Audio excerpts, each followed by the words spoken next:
Actually நான் comments அவ்வளோ படிக்க மாட்டேன். ஏன்னா நெகட்டிவோ பாசிட்டிவோ நம்ம இன்டேக் பண்ணிக்கிறதுன்றது வேற. அது எப்படி வேணா நம்மள வந்து மென்டலி ப்ளே பேக் பண்ணிடலாம். So I don't want that. So அதனால maximum I try not to read comments. சிறகடிக்கும் ஆசை இந்த சீரியலில் வந்து கதாநாயகன் தோழியாக வர பெண் வந்து இப்போ ஒரு 4-5 நாளாக பார்த்தீங்கன்னா அந்த பெண்ணோட ஆபாச வீடியோ வந்து சமூக வலைதளத்தில் பரவிட்டு வேகமாக. அதுவும் குறிப்பாக பார்த்தீங்கன்னா இந்த எக்ஸ் தளம், அதாவது இந்த ட்விட்டராக இருந்தது இப்போ எக்ஸாக மாற்றிட்டாங்க.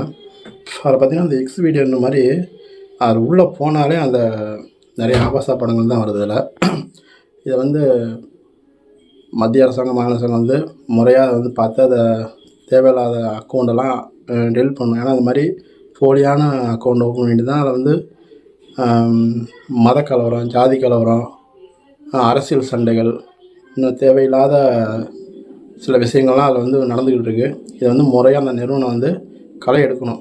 ஏன்னா இப்போ சமூக வலைத்தளத்தினால தான் இப்போ வந்து நிறைய பேர் கெட்டு போகிறதாகவோ சீர்கேடு வரதாகவோ சொல்லிகிட்டு இருக்காங்க. இப்போ இந்த நேரத்தில் பார்த்து இந்த ஒரு வீடியோ வந்திருக்கு. இது 4 நாளைக்கு மேலே ஆயிடுச்சுன்னு நினைக்கிறேன். ஆனால் அந்த வீடியோ கீழே கமெண்ட் பண்ணால் எவனுமே நல்ல மாதிரி கமெண்டே பண்ணல. அவன் யோக்கியமா சிகரெட் அடிக்கிறா, இதை அவன் சொல்கிறதெல்லாம் கேட்குறா அப்படின்னு. இன்னும் சில பேர் பார்த்திங்கன்னா அந்த வீடியோவில் வர குரல் வந்து கருப்பழனியப்பன் தமிழ் நிகழ்ச்சி எடுக்கிறார்ல அவரோட குரல் மாதிரி தெரியுது. இன்னும் சில பேர் சொல்கிறாங்க அவரோட வீடியோ நிறைய வீடியோ கிடக்கு, அதில் வந்து இவளுக்கு பொழப்பே தான், எப்போதுமே வீட்டுக்கு போனால் எல்லாம் அவுத்து போட்டு இந்த மாதிரி வீடியோ கால் பண்ணி தான் சம்பாதிச்சிட்ருக்கா அப்படின்னு நிறைய பேர் கமெண்ட் பண்ணியிருக்காங்க. இதை வந்து பார்த்திங்கன்னா நம்ம அதெல்லாம் எடுத்துக்க வேணாம். ஒருத்தனை ஒரு மாதிரி சொல்லியிருக்காங்க.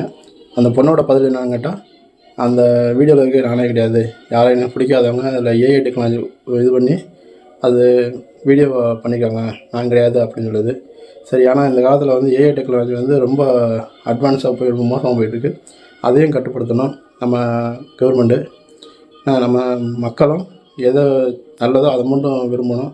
தேவையில்லாமல் அதை வந்து ஏஐ டெக்னாலஜி மூலயமா நல்லது பண்ணுறதோட கெட்டது அதிகம் பண்ணுறாங்க. இப்போ இந்த வீடியோவை பார்த்துட்டு பார்த்திங்கன்னா நிறைய பேர் உண்மையிலேயே சில பெண்கள் வந்து பண்ணாலும் சரி, ஆண்கள் பண்ணாலும் சரி, பண்ணிவிட்டு ஏஐ மேலே வந்து பழி போடுவாங்க.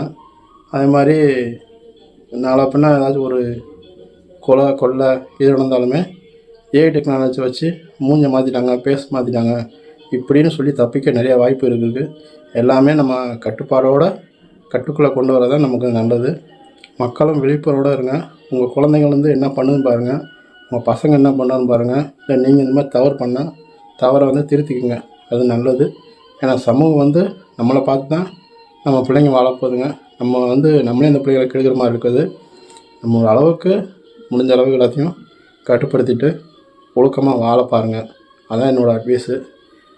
கேட்டேன்னா நீங்கள் நினைக்கலாம், ஏன்னா நீங்களாம் அந்த வீடியோ பார்த்துட்டு வந்து யோக்கியமாக பேசுகிறேன்னு. நான் வந்து அந்த வீடியோ வந்து பார்த்தேன். அது வந்து பார்த்திங்கன்னா அந்த பெண்ணு தான் அதை பேசுகிறது யாருன்னு தெரியல, நம்ம அதெல்லாம் அங்கே இது பண்ணல. ஆனால் அது வந்து நான் ஒரு இதெல்லாம் பார்க்கல, அது என்ன விவரம் அப்படின்னு அதை பேசுகிறதுக்காக தான் பார்த்தேன். அது முதலே வந்துச்சு, நான் அதை வந்து பார்க்கவே கிடையாது.